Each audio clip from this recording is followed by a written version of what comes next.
Welcome back to the real number system. Today we'll cover section 3.1.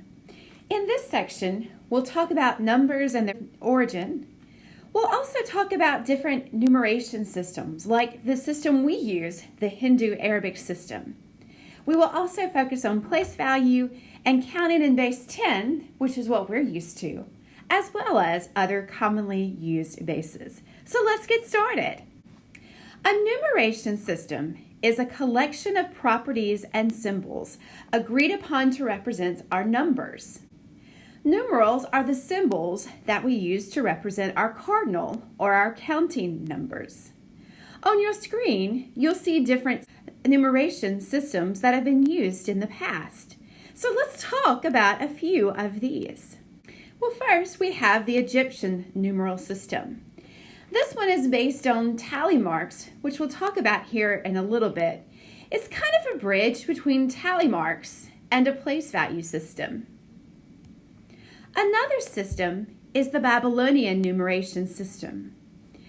Interestingly enough, it was based on 60. That means its digits were from 0 to 59. The base 60 comes from 60 minutes in an hour.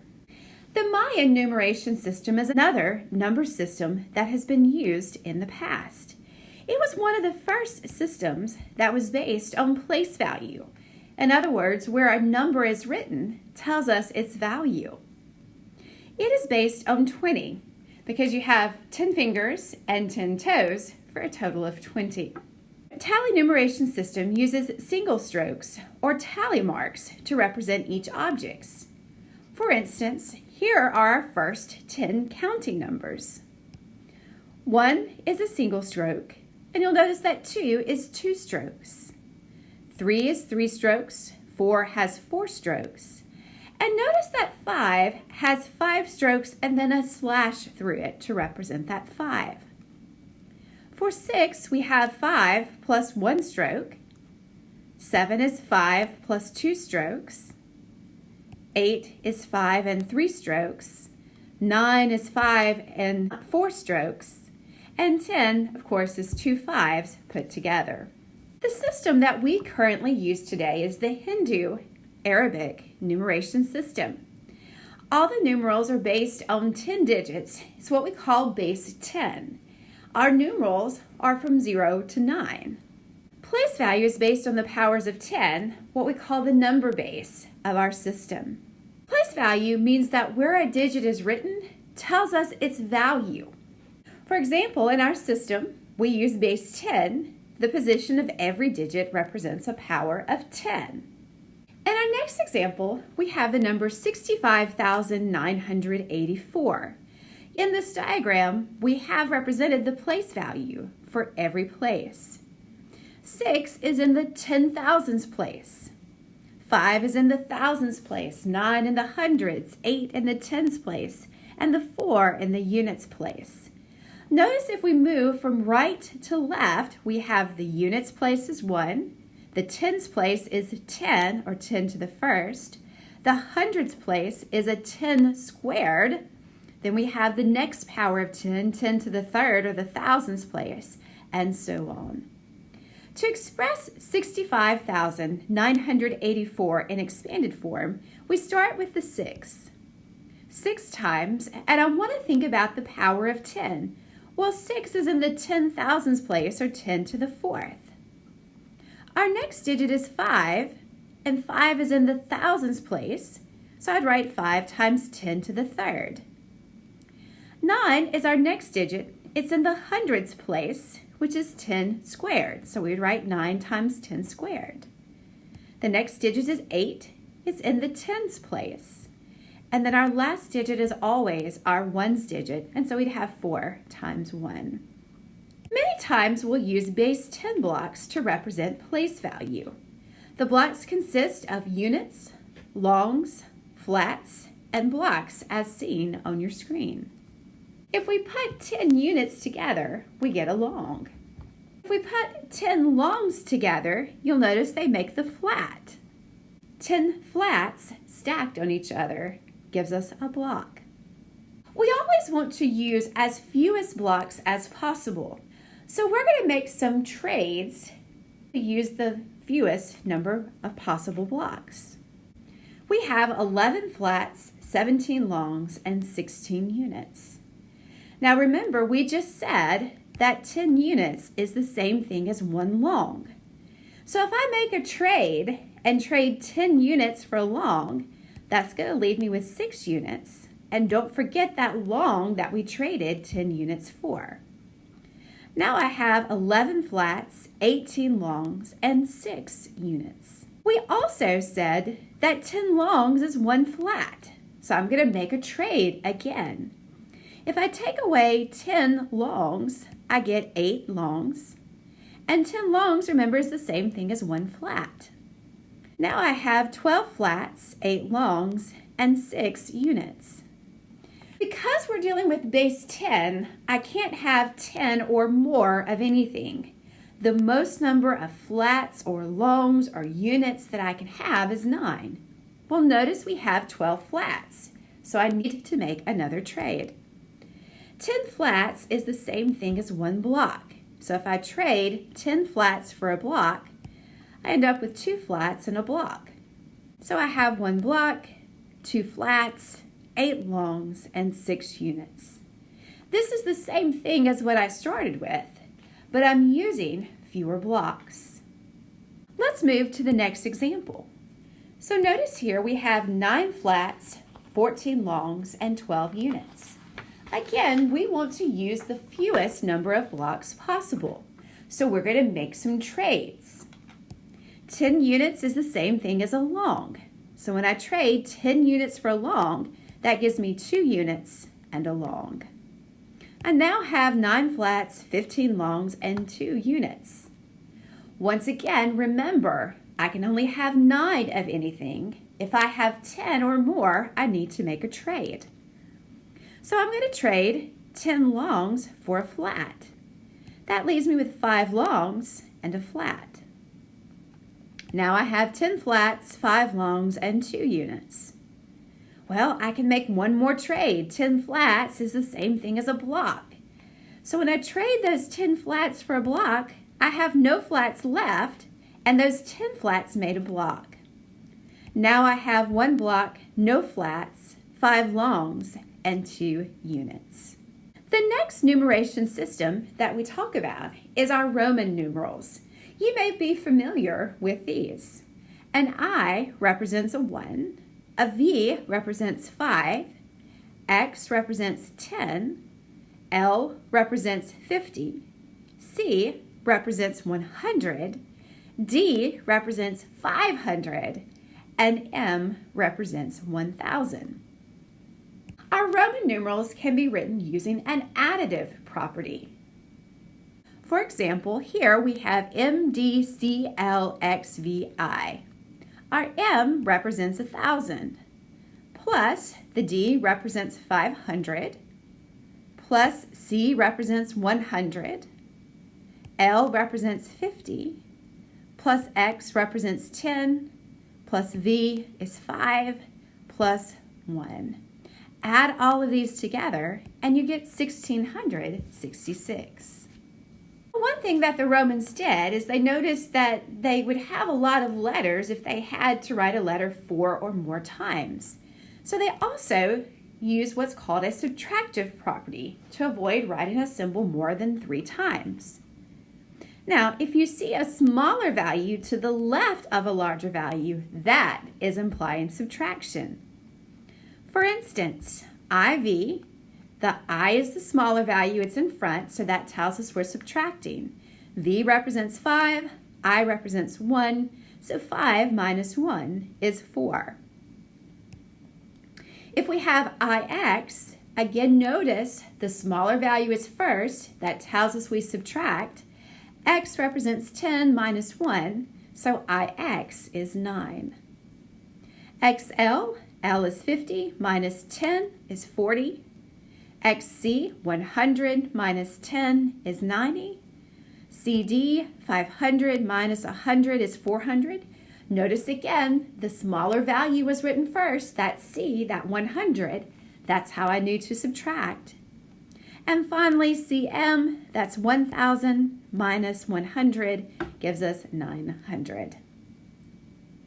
So let's write some Roman numerals as Hindu Arabic numerals, are the numbers we're used to writing. So 2 C's, that would be 200. Plus, notice next we have an X and an L. Last we have IX. IX represents 9, so we have 249.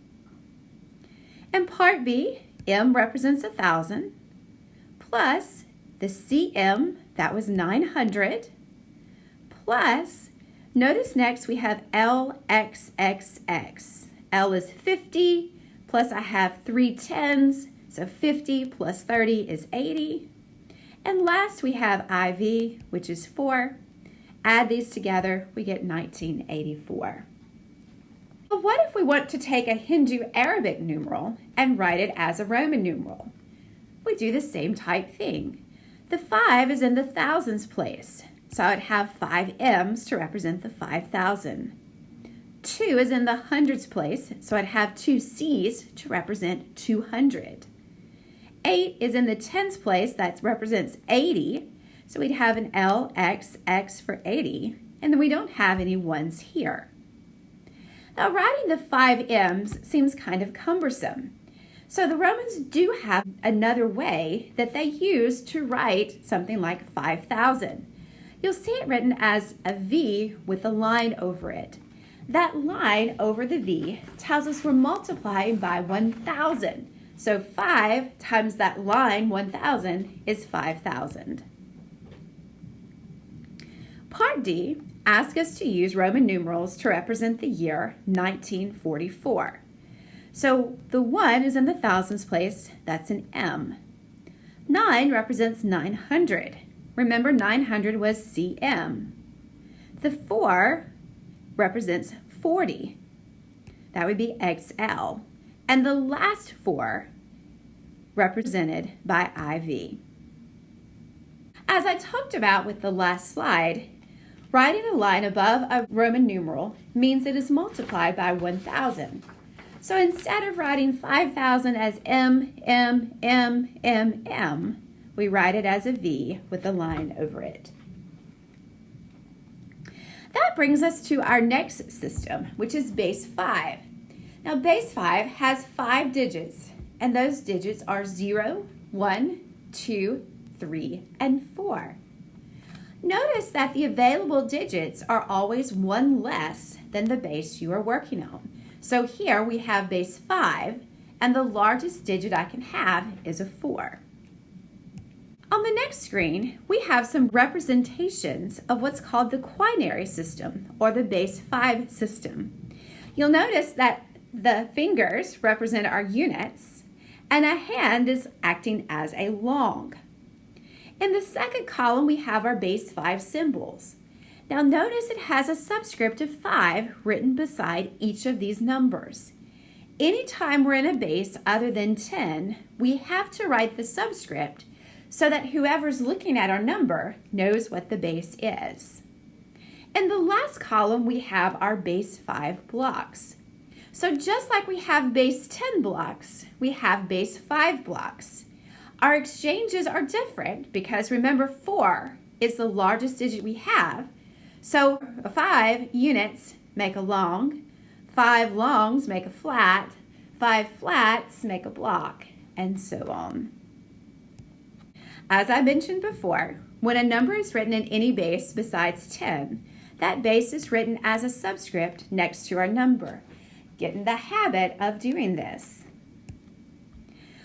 Our next example asks us to convert 1124 base 5 to base 10. Now notice I did not read this as 11,244 because this is not written in base 10 originally. It's written in base 5. Every place is a power of 5. The rightmost place is always our ones place. The next place is the 5's place because we're in base 5. The next place is the 25's place, or 5 squared. The next place represents 5 cubed, or 125. And the next place represents 5 to the 4th, or 625. So as I look at my number, I notice I have 1 625. So I'll multiply 1 times 625. I have 1 125. So I multiply 1 times 125. I have 2 25s. So I multiply 2 times 25. I have 4 5s. So I multiply 4 times 5. And last, I have 4 1s. 1 times 625 is 625. 1 times 125 is 125. 2 times 25 is 50. 4 times 50 is 20. And 4 times 1 is 4. Now, when I'm adding a string of numbers, I like to group them to make some nice numbers. So 625 plus 125, to me, those make nice numbers. That's 750. Then the last three, 50 plus 20 plus 4, is 74. I can add these two together, and that gives me 824. Part B asks us to do the same thing. We're converting 3243 base 5 to base 10.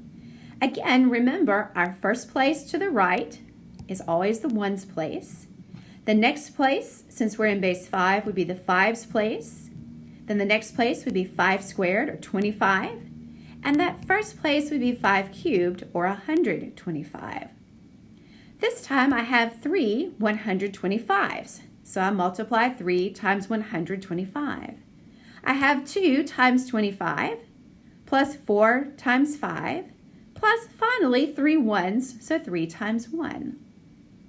3 times 125 is 375. 2 times 25 is 50. 4 times 5 is 20. And 3 times 1 is 3. Again, I'm going to group nice numbers together. I'm going to bring down that 375. 50 plus 20 is 70. Don't forget about your plus 3. 375 plus 70 is 445, plus 3 would give us 448. So notice when I'm going to base 10, I multiply. The next problem asks us to convert 824 to base 5. Now notice this time I said 824. This one doesn't have a subscript written with it, and so I know that this is base 10, so this is the place value that you're used to. That 8 is in the hundreds, the 2 is in the tens, the 4 is in the ones. To convert to base 5, I'm going to start by making a list of the powers of 5. Now remember from the previous parts, our rightmost digit is always the ones digit. Because we're in base 5, the next place would be the 5's place. The next place would be the 25's place, or 5 squared. The next place is 5 cubed, or 125. The next place is 625. And I want to get as close as 8 to 824 as I can without going over. So let me go one more and see what happens. 5 to the 5th power is 3,125. Well, that one goes over, so I'm going to ignore it. Now again, I want to get as close to 824 as I can without going over. Now, to go to base 5 or any other base, I'm going to divide. I want to see how many 625s are in my number. So I divide 625 into 824. 625 divides into 824 one time and leaves us with 199. I look at my next place, which is the 125's place. I wonder how many 125s are in my remainder, 199. And so I divide 125 into 199. It goes one time with 74 left. The next place is the 25's place. I want to know how many 25s are in 74. Notice I'm always dividing the place value into the remainder. 25 goes into 74 twice, with 24 left. The next place is the 5's place. So how many 5's are in 24? Well, 5 divides into 24 4 times with a remainder of 4. Our last place is the 1's place. 1 goes into 4 times with none left. My answer is the numbers across the top, and we write this as 1, 1, 2, 4, and notice that I wrote the base 5. The next problem asks us to convert 448 to base 5. Now again, if I'm going to a base other than 10, like base 5 or base 4 or base 2, I divide. So I'm going to list my place values for 5. The rightmost place is the 1's. The next place is the 5's place. 5 squared is 25. 5 cubed is 125. 5 to the 4th power is 625. I want to get as close to 448 as I can without going over. 625 goes over.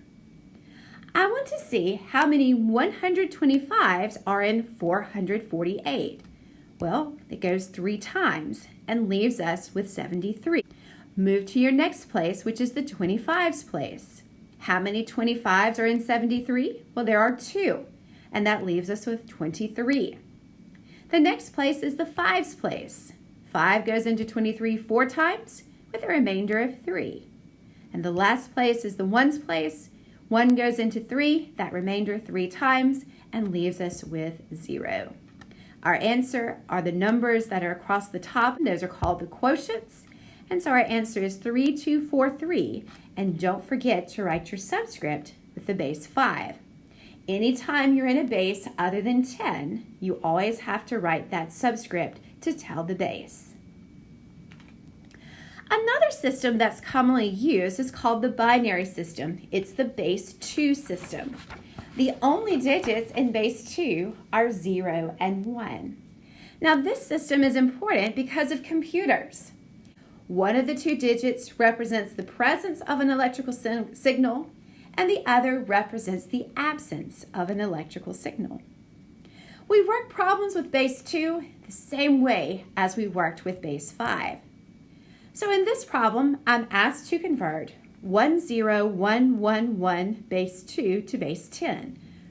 Remember, if we go to base 10, we multiply. The last digit is always the 1's digit. Since I'm in base 2, the next digit is the 2's digit.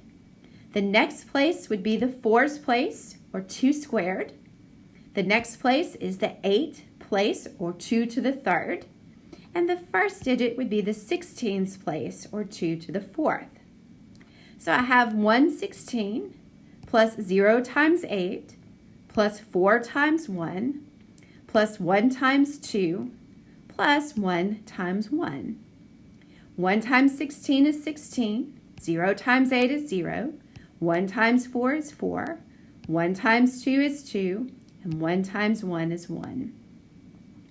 16 plus 4 is 20, plus 3 would give us 23. The next problem asks us to convert 1101 base 2 to base 10. Again, if we are going to base 10, we multiply. The last place is always your 1's place. We're in base 2, so the next place would be the 2's place. 2 squared is 4 for the next place. 2 to the 3rd is 8 for the next place. So I have 1 times 8 plus 1 times 4 plus 0 times 2 plus 1 times 1. 1 times 8 is 8. 1 times 4 is 4. 0 times 2 is 0. And 1 times 1 is 1 for a total of 13. Notice I do not have to write 10 here. Anytime you're in base 10, you do not have to write the subscript.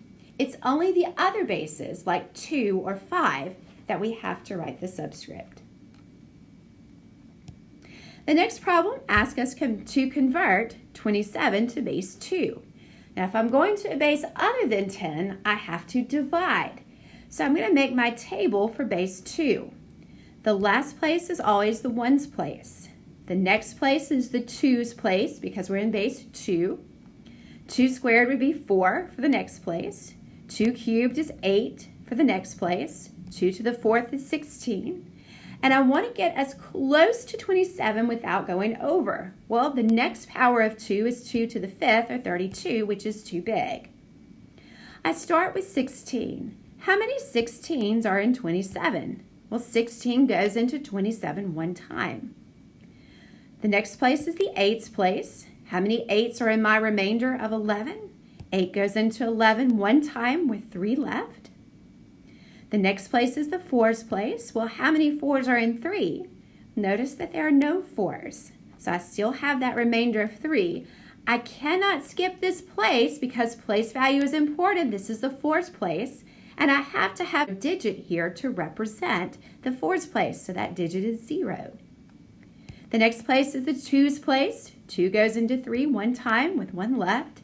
And last I have the 1's place. 1 goes into 1 one time with none left. Our answer are the quotients across the top. And so we'd have 1, 0, 1, 1 with the base of 2. Don't forget to write that subscript of 2. For our last problem, we want to convert 36 to base 2. Once again, think about your place value. The right place is always the 1's place.